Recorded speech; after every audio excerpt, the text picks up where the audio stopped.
So we're going to listen into the inauguration of Zohran Mamdani, first speech as now a New York mayor.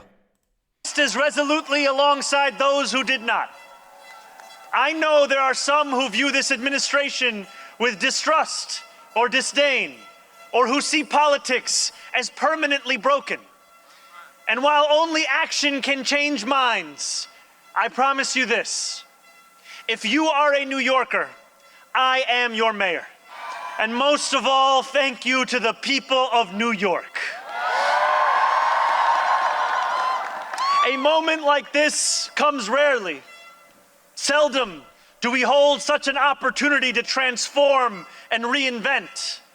Rarer still is it the people themselves whose hands are the ones upon the levers of change.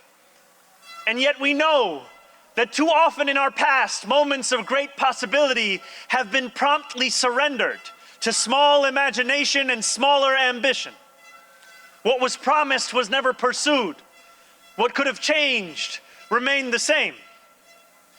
For the New Yorkers most eager to see our city remade, the weight has only grown heavier. The weight has only grown longer. In writing this address, I have been told that this is the occasion to reset expectations, that I should use this opportunity to encourage the people of New York to ask for little and expect even less. I will do no such thing.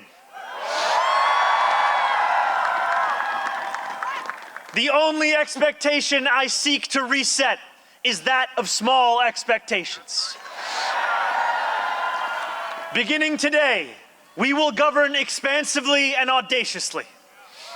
We may not always succeed, but never will we be accused of lacking the courage to try. So he's already set in a plan that he's going to overachieve and set objectives that he can obviously aspire but overachieve. And clearly what has essentially happened in New York, which he's meant and alluded to, is that New York essentially has really been struggling for the middle and lower class.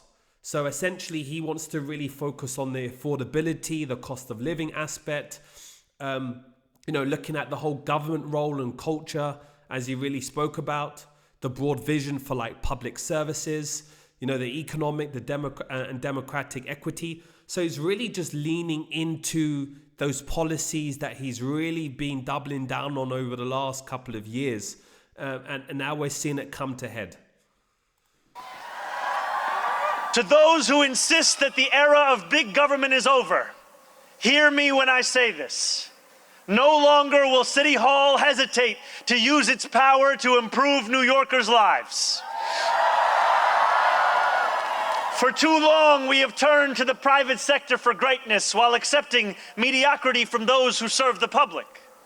I cannot blame anyone who has come to question the role of government, whose faith in democracy has been eroded by decades of apathy. We will restore that trust by walking a different path. One where government is no longer solely the final recourse for those struggling. One where excellence is no longer the exception.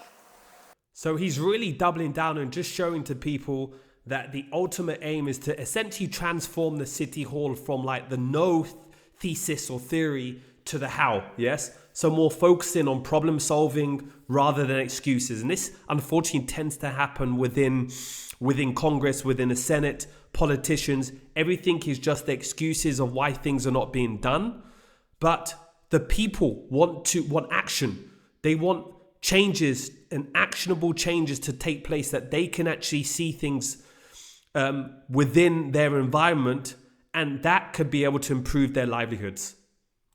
We expect greatness from the cooks wielding 1,000 spices, from those who stride out onto our Broadway stages, and from our starting point guard at Madison Square Garden. Let us demand the same from those who work in government. In a city where the mere names of our streets are associated with the innovation of the industries that call them home, we will make the word City Hall synonymous with both resolve and results. As we embark upon this work, let us advance a new question, a new answer to the question asked of every generation. Who does New York belong to? For much of our history, the response from City Hall has been simple. It belongs only to the wealthy and well-connected, those who never strain to capture the attention of those in power. Working people have reckoned with the consequences. Crowded classrooms and public housing developments where the elevators sit out of orders. Roads littered with potholes and buses that arrive half an hour late, if at all. Wages that do not rise and corporations that rip off consumers and employees alike. Who does New York belong to? So again, you can see that he's emphasizing what is the DNA, what is the ethos, what is the makeup of New York. The makeup of New York, as he mentioned, is not essentially to reject the influence of billionaires, the oligarchs, and essentially reaffirming their accountability to all New Yorkers and having this bold vision that New York belongs to them. Well, my friends, we can look to Madiba and the South African Freedom Charter. New York belongs to all who live in it. Together, we will tell a new story of our city. This will not be a tale of one city governed only by the 1%, nor will it be a tale of two cities, the rich versus the poor. It will be a tale of 8.5 million cities, each of them a New Yorker with hopes and fears, each a universe, each of them woven together. So you can see that he's trying to grasp and give people the push, the inspiration that they can be able to more or less really like thrive with this new opportunity that the mayor is providing a platform for people to aspire to. So really taking away and rejecting the oligarchs, the billionaires, and really bringing in this equity, the democratic equity that is giving everyone an opportunity to be able to see, irrespective of how much they're earning, irrespective of what they're doing in their life, whether they're playing as an NBA basketball player earning millions of dollars to a cook at a small family-run restaurant. So he's given an opportunity that here is a time now that you can be able to grasp, and we will be able to build something and everyone could be integrated together. The authors of this story will speak Pashto and Mandarin, Yiddish and Creole. They will pray in mosques, at shul, at church, at gurudwaras and mandirs and temples. And many will not pray at all. They will be Russian Jewish immigrants in Brighton Beach, Italians in Rossville, and Irish families in Woodhaven, many of whom came here with nothing but a dream of a better life, a dream which has withered away. They will be young people in cramped Marble Hill apartments where the walls shake when the subway passes. They will be black homeowners in St. Albans, whose homes represent a physical testament to triumph over decades of lesser paid labor and redlining. They will be Palestinian. See, he's tapping into where people have come from, all creeds, cultures, irrespective of your social economic status.